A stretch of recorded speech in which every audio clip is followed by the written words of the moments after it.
بسم اللہ الرحمن الرحیم۔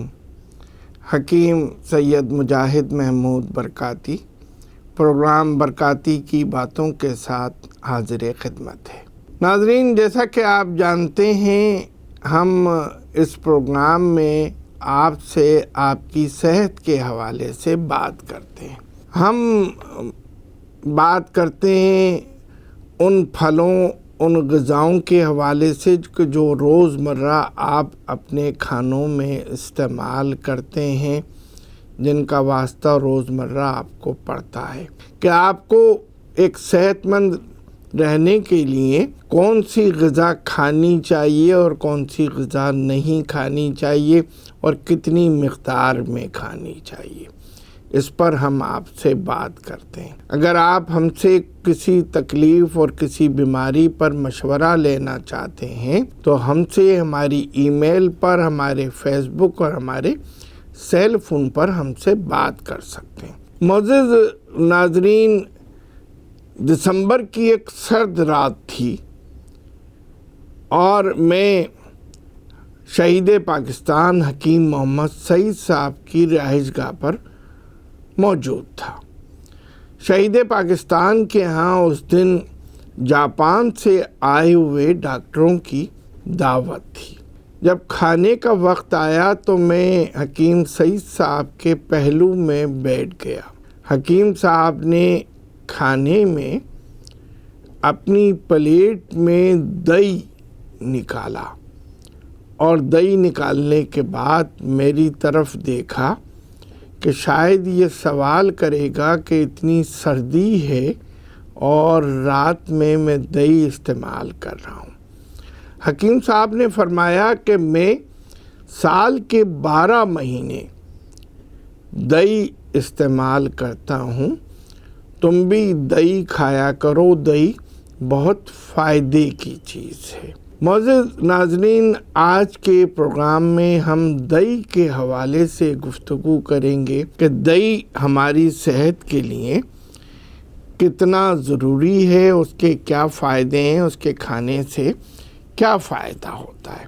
دہی دودھ کی خمیر شدہ شکل ہے۔ یہ اپنی ملائمیت، خوشگوار فرد بخش ذائقے کی وجہ سے لوگوں کی مرغوب غذا ہے۔ دہی جمانے کے لیے بغیر ملائی کا دودھ لینا چاہیے۔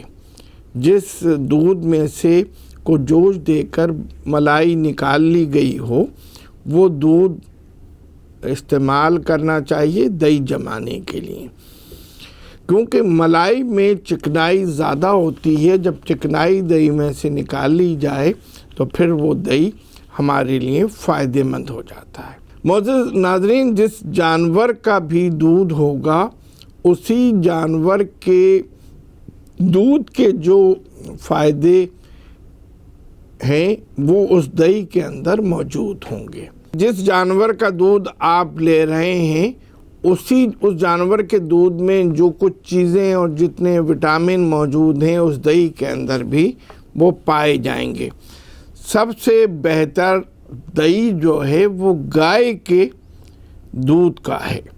گائے کا دہی جو ہے وہ بھوک لگاتا ہے، کھانا ہضم کرتا ہے، ری کا اخراج کرتا ہے، مقوی بدن ہے، منہ میں خوشبو پیدا کرتا ہے، حیض جاری کرتا ہے، مولد منی ہے، اور سب سے بڑھ کر مفرح قلب اور مقوی بدن ہے۔ بکری کا دہی گائے کے دودھ کے بعد بکری کے دہی کا نمبر ہے۔ عرب ممالک میں بکری کے دہی کا رواج بہت زیادہ عام ہے۔ یہ قابض ہوتا ہے، بادی کو دور کرتا ہے، ضیق النفس یعنی دمے کی شکایت میں فائدہ دیتا ہے، لاغری اور کمزوری کو دور کرتا ہے، بھوک لگاتا ہے، کھانسی اور بلغم کو فائدہ دیتا ہے۔ بھینس کا دہی بلغم پیدا کرتا ہے، بادی اور صفرا کو دور کرتا ہے، قوت با بڑھاتا ہے، یہ شیریں ہوتا ہے مگر دیر ہضم ہے، حیض کو یہ بند کرتا ہے، تشنگی کو دور کرتا ہے، منی پیدا کرتا ہے۔ بھیڑ کا دہی بواسیر، بلغم اور بادی میں فائدہ مند ہے۔ دیر ہضم میں زکام پیدا کرتا ہے، صفراوی دستوں کے لیے یہ نافع ہے۔ کھانسی اور دمے کو دور کرتا ہے۔ بھیڑ کے دہی کی اصلاح نمک سے کرنی چاہیے، نمک اور سونٹ اس میں ڈال دیں تو اس کی اصلاح ہو جاتی ہے۔ اونٹنی کا دہی دیر ہضم ہے، دستاور ہے، ذائقے میں کھارا اور ترش ہوتا ہے۔ اولنج کو، کرم شکم کو، بادی، کرم شکم، جذام کو یہ دور کرتا ہے۔ دہی کہتے ہیں کہ دہی کھانے والا بوڑھا نہیں ہوتا، چہرے پر جھریاں نہیں پڑتی، لمبی عمر پاتا ہے۔ اسی لیے حکیم سعید صاحب نے ہدایت کی تھی کہ دہی 12 مہینے کھانا چاہیے، اور وہ اپنی شہادت تک بہت قوی اور چلتے پھرتے تھے۔ دھوپ سے جھلسی ہوئی جلد ٹھیک ہو جاتی ہے۔ دہی زود ہضم ہے، نظام ہضم کو بہتر کرتا ہے۔ امریکہ میں دہی کو معجزاتی غذاؤں میں شامل کرتے ہیں۔ امریکہ میں دہی کو مختلف ذائقوں میں بنایا جاتا ہے، یعنی اس کے مختلف فلیور کے ساتھ اس کا استعمال ہوتا ہے۔ دہی کھانے سے آدمی موٹا نہیں ہوتا، طاقت اس کے اندر آتی ہے۔ دہی سے جسم کی نشو و نما ہوتی ہے۔ پروٹین اور دیگر معدنی اجزاء حاصل کرنے کا بہت اچھا ذریعہ دہی کھانا ہے۔ دہی اگر آپ استعمال کریں گے تو آپ کے اندر پروٹین اور معدنی اجزاء خود بخود آ جائیں گے۔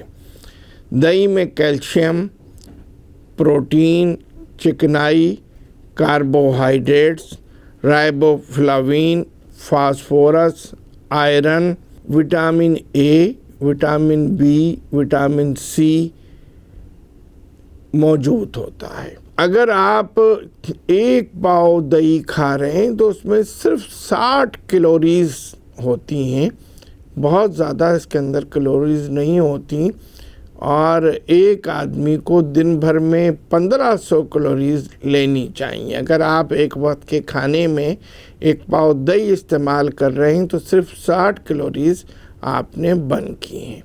معزز ناظرین، اس وقت ہم ایک وقفے کے جانب جا رہے ہیں۔ وقفے کے بعد آپ سے دوبارہ ملاقات ہوگی۔